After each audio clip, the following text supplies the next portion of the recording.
Hello बच्चों, BPSC विद्यापीठ में आप सभी का पुनः स्वागत है। और अभी हम लोग 71st बीपीएससी पीटी में पूछे गए प्रश्न के आंसर को डिसाइड कर रहे हैं विथ एनालिसिस। और पिछले एपिसोड में हम लोगों ने सेक्शन करंट अफेयर्स को डिस्कस किया था कि इसका आंसर ये क्यों होना चाहिए, और 4 सेक्शन डिसाइड करेगा आपका result: current affairs, constitution and polity, science and history. तो आज दूसरे वीडियो में हम लोग इंडियन कॉन्स्टिट्यूशन एंड पॉलिटी के सेक्शन को डिस्कस करेंगे, जिसमें लगभग 15 क्वेश्चन हैं। इसके बाद फिर एक एपिसोड में साइंस और एक एपिसोड में हिस्ट्री को डिस्कस करेंगे, और इसके बीच में कटअप भी जारी किया जाएगा विद्यापीठ द्वारा। तो पिछले पहला एपिसोड में हम लोगों ने करंट अफेयर्स के आंसर के बारे में डिस्कस किया, एनालाइज किया। आज के एपिसोड में हम लोग इंडियन कॉन्स्टिट्यूशन एंड पॉलिटी के संदर्भ में डिस्कस करेंगे। और क्वेश्चन नंबर 30 तक, क्वेश्चन नंबर 1 से बुकलेट सीरीज एच में क्वेश्चन नंबर 1 से 30 तक करंट अफेयर्स था।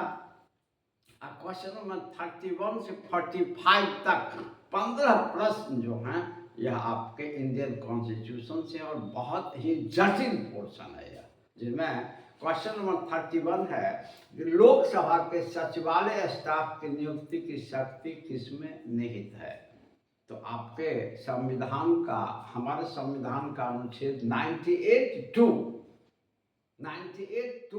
ये बताता है कि लोकसभा के जो सचिवालय के सेक्रेटेरिएट के जो स्टाफ हैं उनकी भर्ती का अधिकार लोकसभा के अध्यक्ष में निहित है। हालांकि एक बात ध्यान रखिए, वैसे भी कहा जाता है, इंस्ट्रक्शन में भी लिखा होता है कि जब हिंदी और अंग्रेजी में कंट्रोवर्सी हो तो अंग्रेजी को ही स्वीकार किया जाएगा, इंग्लिश वर्जन को ही स्वीकार किया जाएगा। और देखिए यहाँ भी कंट्रोवर्सी है। हिंदी में लिख रहा है कि लोकसभा के सचिवालय स्टाफ के नियुक्त को अंग्रेजी में अपॉइंटमेंट कहते हैं, और इंग्लिश में लिख रहा है the power to recruit the secretariat staff of the house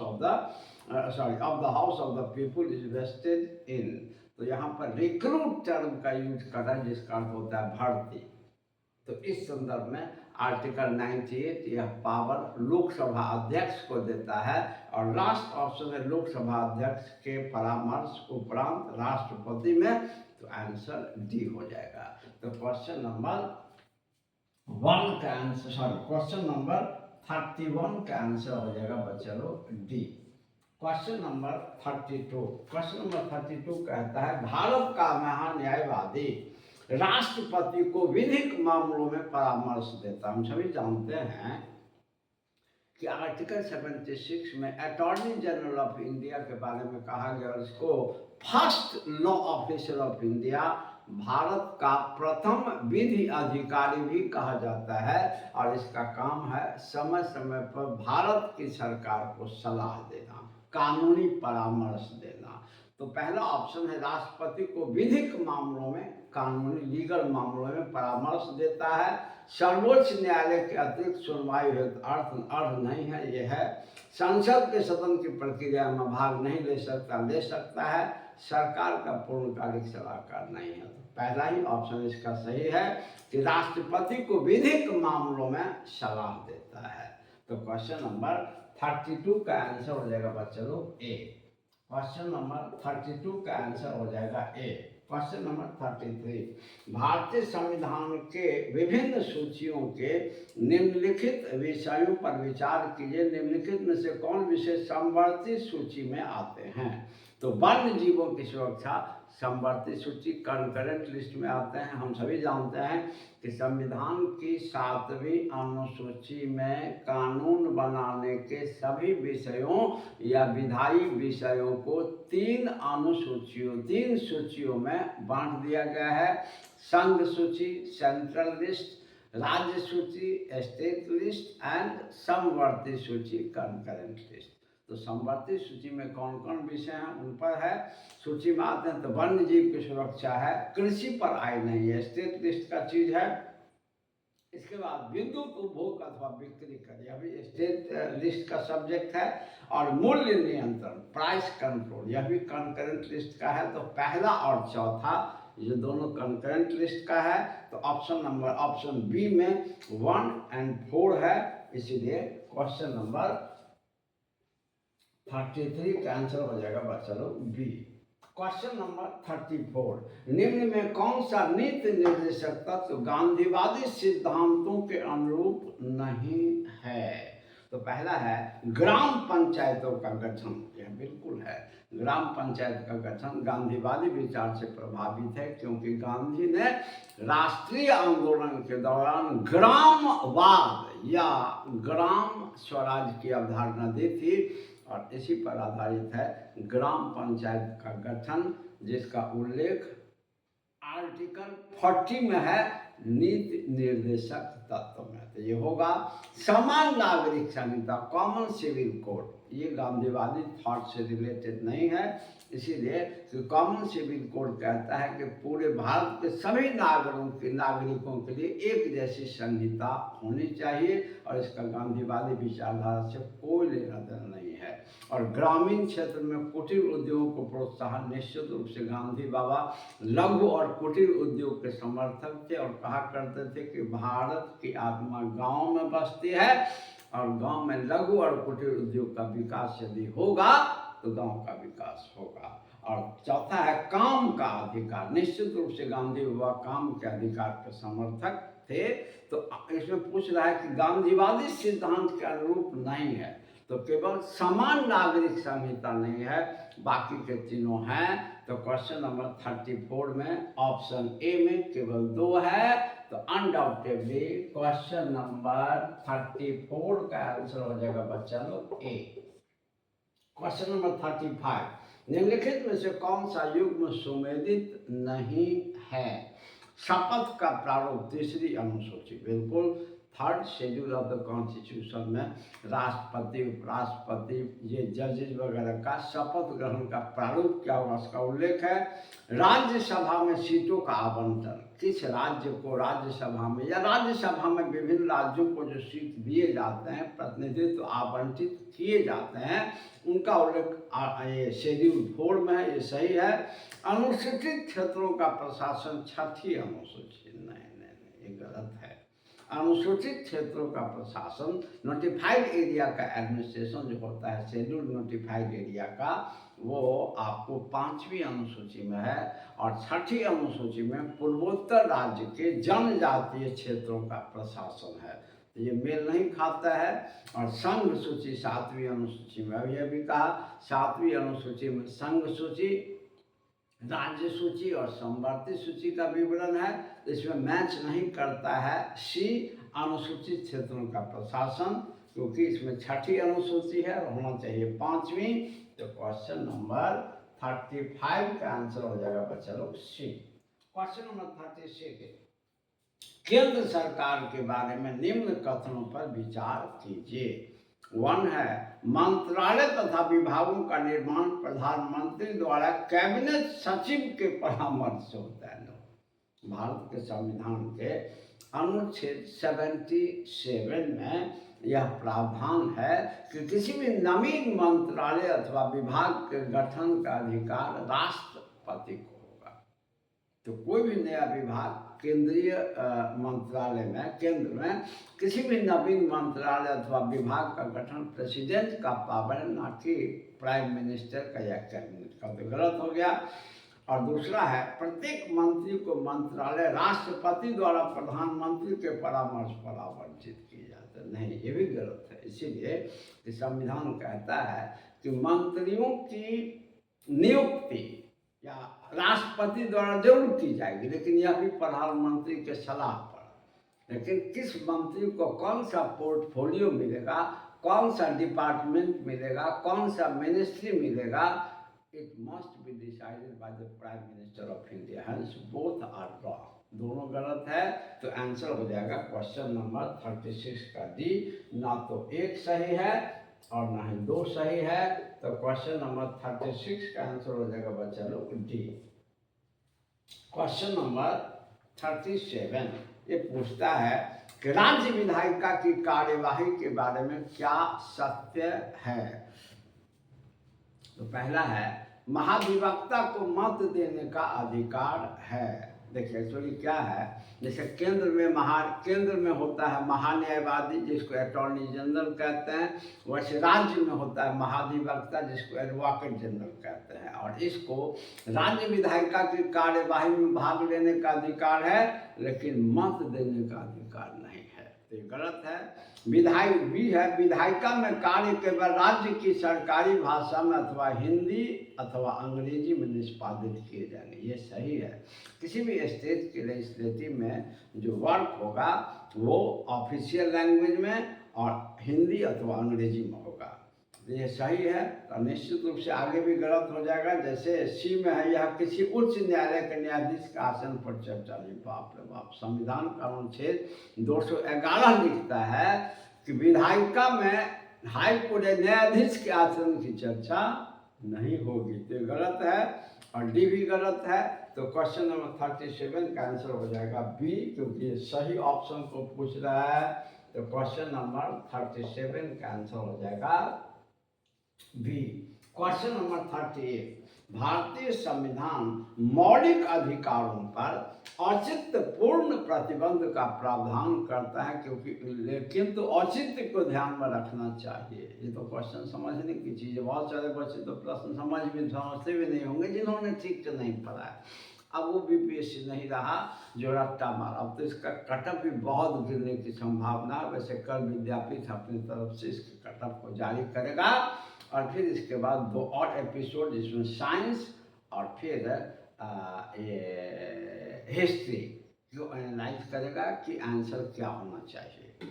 तो आपको एक्चुअली क्या है कि fundamental rights are not unlimited, मूल अधिकार अत्यांतिक नहीं है, अर्थात अनलिमिटेड नहीं है। और इनको युक्त प्रतिबंध लगाने का प्रावधान है कि कुछ खास परिस्थिति में मौलिक अधिकार को प्रतिबंधित किए जा सकते हैं या निलंबित किए जा सकते हैं। लेकिन कौन कौन कंडीशन ध्यान में रखना होगा, जो रखना चाहिए। सामान्य जन का हित संरक्षित हो, बिल्कुल। आप मौलिक अधिकार पर प्रतिबंध लगाते समय यह देखना होगा कि आम जनों के हित को सुरक्षा मिले, वो बाधित न हो, यह होगा।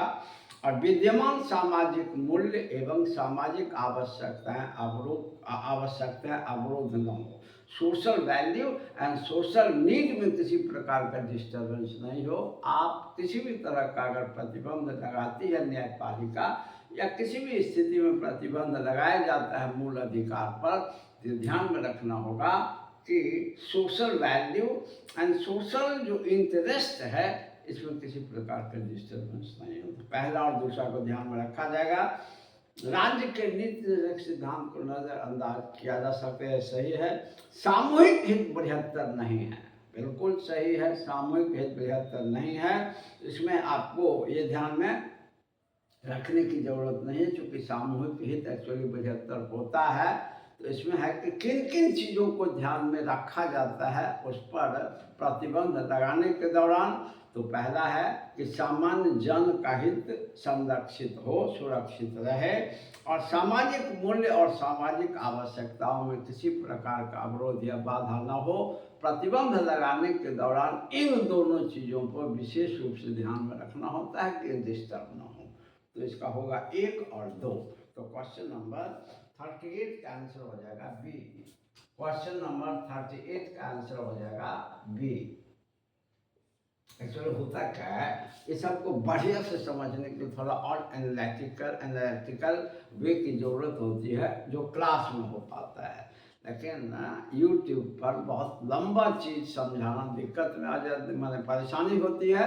तो संक्षेप में लेकिन ठीक ढंग से इसको समझा जा सकता है, मेरा विश्वास आप समझ रहे होंगे। क्वेश्चन नंबर 39, निम्न में से कौन सा वित्त आयोग के सदस्य के लिए आवश्यक अर्हताओं का निर्धारण करता है। ध्यान रखिएगा कि अर्हता माने एलिजिबिलिटी है, जिसको हम लोग योग्यता कहते हैं। तो संविधान में जितने भी बॉडी हैं सबके लिए जो योग्यताएं हैं या अर्हताएं हैं, इन संदर्भ में 2 तरह के प्रावधान हैं। अधिकांश ऐसी संस्थाएं अथवा अधिकारी हैं संविधान में जिनको संविधान की तरफ से ही जिनकी योग्यताओं का निर्धारण किया गया है, जैसे राष्ट्रपति के लिए क्या योग्यता होगी, पद के लिए उपराष्ट्रपति पद के लिए क्या योग्यता या अर्हता होगी, प्रॉपर टर्म अर्हता है। ये justice of India, supreme court, high court सब के लिए है, जैसे महान्यायवादी सब के लिए है। और कुछ ऐसे हैं जिनकी योग्यता का निर्धारण या अर्हता का निर्धारण संविधान नहीं किया, बल्कि यह अधिकार संसद को दे दिया। जैसे CAG की क्या अर्हता या योग्यता होगी, ये जनरली संसद डिसाइड करती है।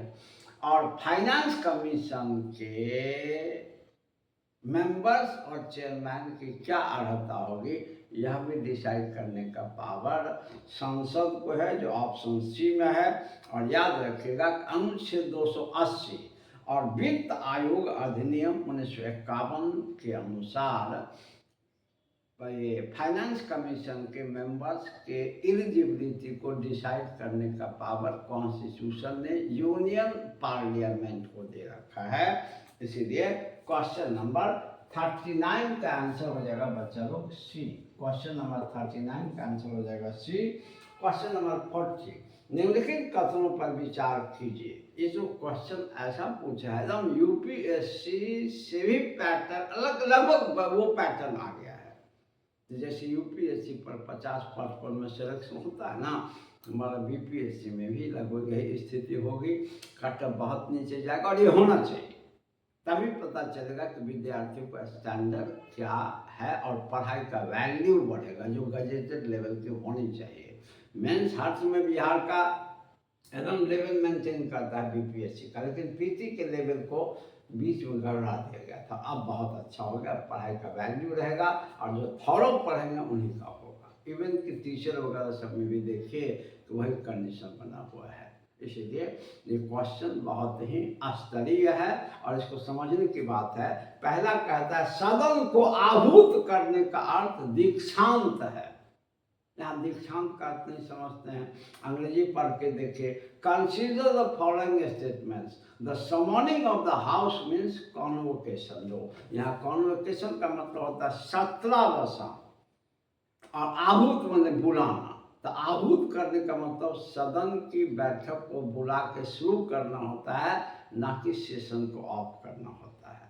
ये गलत है। स्थगन से सत्रावसान होता है, तो स्थगन से सत्रावसान होता है, ये जरूर है। स्थगन से सत्रावसान, स्थगन का मतलब ही होता है सेशन का ऑफ हो जाना, डिजॉल्व हो जाना, ये सही है।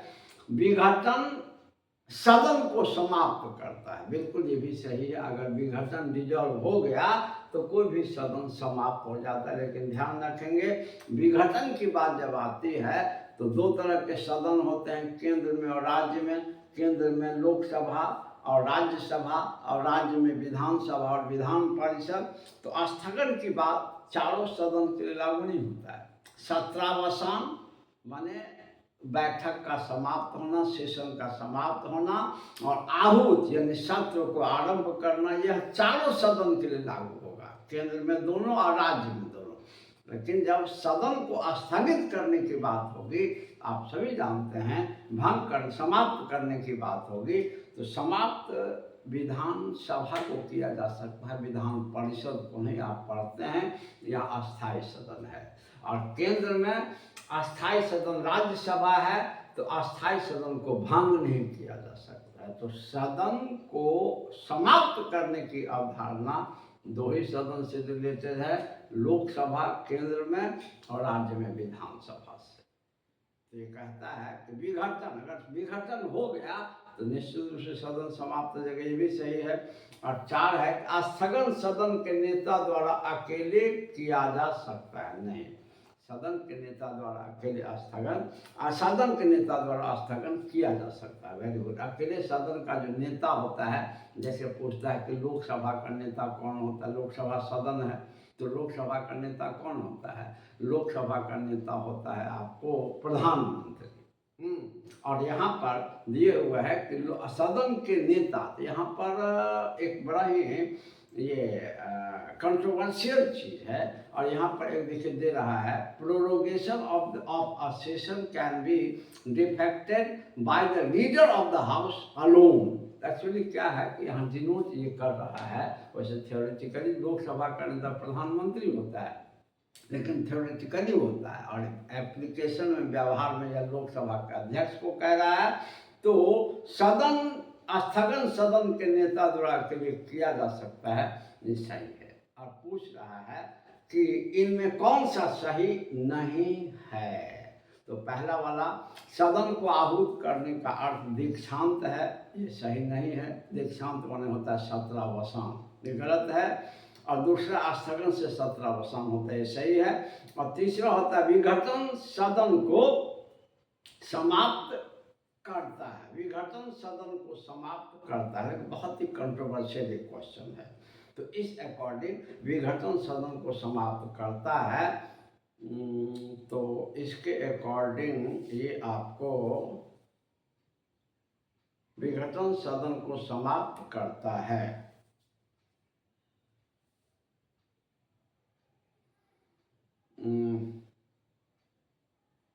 Dissolution terminates a house. Dissolution terminates a house तो सही नहीं है। तो क्वेश्चन नंबर आपका पहला वाला सही नहीं है, और निश्चित रूप से पहला वाला ऑप्शन एक ही में है, तो इसके और दूसरे में है नहीं, और पहला वाला बिल्कुल गलत है, इसलिए इसको कंट्रोवर्शियल में डाला जाता है। क्वेश्चन नंबर 40 को आप कंट्रोवर्शियल में रखेंगे, ठीक है। वैसे आंसर हम आपको इसका यही होगा, इसीलिए कि पहला ऑप्शन तो बिल्कुल गलत है, और पहला ऑप्शन ए में ही है 1 और 3 भी डाला हुआ है, इसीलिए इसका आंसर यही होगा। लेकिन 3 वाला जो है यह है कंट्रोवर्शियल, इसे इसको कंट्रोवर्शियल में डाल देते हैं, ये कंट्रोवर्शियल में डाल देते हैं। इसीलिए कि ये भी हमको लग रहा है कि ये आपको सही है, लेकिन इसको सही नहीं है। ऑप्शन यही है कि सदन को आहूत करने का दीक्षांत है, तो ये तो गलत है ही। तो ऑप्शन ए पहला तो ऑप्शन गलत है ही, ऑप्शन 1 तो गलत है, लेकिन इसमें 3 सही भी है, लेकिन वो 1 वाला ऑप्शन एक ही ए में है, तो 3 को इसी में रखा हुआ, और इनमें से कोई नहीं दिए हुए है। ये कंट्रोवर्शियल है, लेकिन इसका आंसर अभी तक जितनी भी जानकारी है उसके अकॉर्डिंग ए ही होगा। बहुत ही कंट्रोवर्शियल है। इसके बाद है 41, पंचायतों की वित्तीय स्थिति की समीक्षा के लिए कौन अधिकृत है। तो ध्यान रखिएगा कि हमारा संविधान कहता है कि राज्य वित्त आयोग का गठन राज्यपाल द्वारा किया जाएगा। प्रति 5 वर्ष पश्चात जो स्थानीय संस्थाओं यानी पंचायत और नगर पालिकाओं के वित्तीय स्थिति की समीक्षा करेगा। तो राज्यपाल द्वारा गठित वित्त आयोग डी ऑप्शन में है। तो क्वेश्चन नंबर 41 का आंसर हो जाएगा डी। क्वेश्चन नंबर 42, सरकार द्वारा घोषित आत्मनिर्भर भारत योजना सहयोग करती है। तो आत्मनिर्भर भारत योजना हालांकि डायरेक्टली संविधान से नहीं है, लेकिन इस क्वेश्चन को देख लें, सीरीज में है कि सरकार द्वारा घोषित आत्मनिर्भर भारत योजना सहयोग करती है, भारत के निर्माण क्षमता वृद्धि तथा उद्योग से नहीं जाते। बिल्कुल इसको आत्मनिर्भर भारत बनाने के लिए बनाया गया है। और दूसरा है घरेलू उत्पादन में विदेशी निवेश को प्रोत्साहित करने में, बिल्कुल सही है, इसीलिए दोनों सही हो जाएगा। तो क्वेश्चन नंबर 42 का आंसर हो जाएगा बच्चा लोग सी। क्वेश्चन नंबर 42 का आंसर हो जाएगा सी। क्वेश्चन नंबर 43, पंचायती राज का मुख्य उद्देश्य है रोजगार सृजन नहीं, कृषि उत्पादन में वृद्धि करना नहीं, जनता में राजनीतिक चेतना वृद्धि करना यह भी नहीं। इसीलिए किसी राजनीतिक दल के तहत चुनाव नहीं होता है, केवल जनता को विकास के प्रशासन में प्रतिभागी बनाना, इसीलिए इसको सहभागी जनतंत्र का आधार माना जाता है। तो ऑप्शन डी जो है यह सहभागी जनतंत्र को डिनोट करता है, इसीलिए 43 का आंसर हो जाएगा डी। 43 का आंसर हो जाएगा बच्चा लोग डी। और 44 है निंदा प्रस्ताव के बारे में क्या सत्य है। यह भी काफी कंट्रोवर्शियल है, काफी कंट्रोवर्शियल है, इसीलिए कि अविश्वास प्रस्ताव से भिन्न है, ये सही है। और दूसरा है यह अविश्वास प्रस्ताव नो कॉन्फिडेंस मोशन से भिन्न नहीं है। तो इन्हीं दोनों में से तो पहले कोई एक सही होगा। एक्चुअली क्या है कि यह सेंस्योर मोशन यानी निंदा प्रस्ताव और नो कॉन्फिडेंस मोशन अविश्वास प्रस्ताव बाहर से देखने में एक जैसा लगता है, लेकिन दोनों में कई अंतर हैं। जैसे सबसे पहली बात समझें कि नो कॉन्फिडेंस मोशन अविश्वास प्रस्ताव जब भी लाए जाएंगे सर के लोकसभा में लाया जाएगा, निंदा प्रस्ताव लोकसभा राज्यसभा कहीं भी लाया जा सकता है, पहला डिफरेंस। दूसरा डिफरेंस कि अविश्वास प्रस्ताव में मंत्रियों पर सामूहिक रूप से ये सरकार के अविश्वास ये बहुमत पर सामूहिक रूप से ये विपक्ष द्वारा शंका व्यक्त किया जाता है और कहा जाता है कि सरकार बहुमत में नहीं है, तो यह सामूहिक प्रक्रिया है। जबकि निंदा प्रस्ताव किसी एक मंत्री की गलत नीति के विरुद्ध भी लाया जा सकता है, पूरे सरकार की गलत नीति के विरुद्ध भी लाया जा सकता है, लेकिन किसी एक मंत्री की आलोचना करने के लिए भी लाया जा सकता है। तीसरी बात, अगर अविश्वास प्रस्ताव पारित हो गया तो सरकार को त्यागपत्र देना होता है और निंदा प्रस्ताव पारित होने पर सरकार पर त्यागपत्र का दबाव तो पड़ता है सामूहिक उत्तरदायित्व के संदर्भ में, लेकिन ये अनिवार्य नहीं है कि सरकार त्यागपत्र दे ही दे। तो कई बिंदुओं पर अंतर है। तो पहला जो कहता है कि यह अविश्वास प्रस्ताव से भिन्न है, यह सही है। अब फिर जो तीसरा ऑप्शन है, इस प्रस्ताव में कारण का उल्लेख करना अनिवार्य नहीं है, यह भी सही है। इसीलिए कि कारण का उल्लेख कर भी सकते हैं और नहीं भी कर सकते हैं।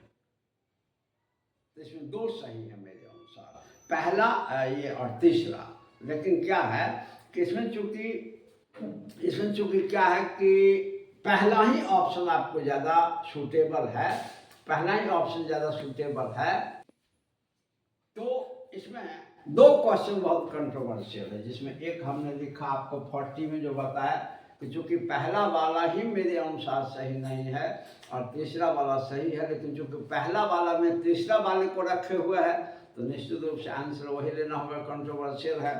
इसमें भी पहला वाला सही है ज़्यादा और तीसरा वाला भी सही है, लेकिन एक को चुनना है, इनमें कोई नहीं या एक से अधिक है नहीं, इसीलिए यह भी कंट्रोवर्शियल है। वैसे आंसर 44 का ए ही लेना ज़्यादा बेहतर होगा, इसलिए बराबर बताते हैं। ये भी कंट्रोवर्शियल है, ये कंट्रोवर्शियल है। देखिए बीपीएससी क्या आंसर देता है। और क्वेश्चन नंबर 45 है, निम्नलिखित में से कौन सा विषय उच्च न्यायालय और सर्वोच्च न्यायालय दोनों के अधिकार क्षेत्र में आते हैं? तो राज्यों के बीच विवाद ये केवल सुप्रीम कोर्ट के जुरिडिक्शन में आता है। केंद्र और राज्यों के विवाद ये केवल सुप्रीम कोर्ट के जुरिडिक्शन में आता है। और मौलिक अधिकारों का संरक्षण ये high court and supreme court दोनों के पावर में आता है, क्योंकि हम सभी जानते हैं कि आर्टिकल 32 के तहत सुप्रीम कोर्ट फंडामेंटल राइट को प्रोटेक्ट करता है एंड आर्टिकल 2 to 6 के तहत 226 के तहत हाई कोर्ट करता है। तो फंडामेंटल राइट्स को प्रोटेक्ट करने का पावर सुप्रीम कोर्ट और हाई कोर्ट दोनों को है, इसीलिए मौलिक अधिकारों का संरक्षण ही इसका आंसर होगा। तो क्वेश्चन नंबर 45 का आंसर हो जाएगा बच्चा लोग सी। क्वेश्चन नंबर 45 का आंसर हो जाएगा सी। और इनमें दो क्वेश्चन ऐसे हैं जिनके आंसर वैरी कर सकते हैं, बाकी का आंसर वैरी नहीं करेगा। और ये दोनों क्वेश्चन मेरे अनुसार कंट्रोवर्शियल है और बीपीएससी द्वारा कंट्रोवर्शियल क्वेश्चन पूछे जाते रहे हैं, बाकी के आंसर के वैरी करने की संभावना नहीं होगी। इनमें आप इस आंसर को आप कॉन्फिडेंटली एक्सेप्ट कर सकते हैं, क्योंकि सभी को एनालाइज करके बताया गया है। और मेरा विश्वास है कि इस प्रकार के एनालिसिस से आपको फ़ायदा जरूर होगा, समझ जरूर बढ़ेगी, कॉन्फिडेंस जरूर बढ़ेगा और कॉन्फिडेंशियली आप अपने आंसर को चेक करके अपने स्कोरिंग को डिसाइड कर सकते हैं। वैसे दो चीज़ और जारी होगा विद्यापीठ की तरफ से, साइंस, अगला वीडियो साइंस का रहेगा और उसके बाद रहेगा आपको हिस्ट्री का। लेकिन इस बीच में कल प्रयास किया जाएगा कि कट ऑफ को जारी कर दिया जाए, क्योंकि कट ऑफ इस बार नीचे जाने की संभावना बहुत है, जिसका इंतजार सभी विद्यार्थियों को रहता है। और फिर अगली बार के एपिसोड में साइंस अगली बार के एपिसोड में साइंस एंड हिस्ट्री के पोर्शन को डिस्कस किया जाएगा। तो अगर आपको विद्यापीठ का कंटेंट अच्छा लगता हो, एनालिसिस अच्छा लगता हो, तो आप चैनल को सब्सक्राइब जरूर करें, वीडियो को लाइक और शेयर जरूर करें, और फिर अगले वीडियो को लेकर उपस्थित होगा बीपीएससी विद्यापीठ तुरंत ही। तब तक के लिए धन्यवाद।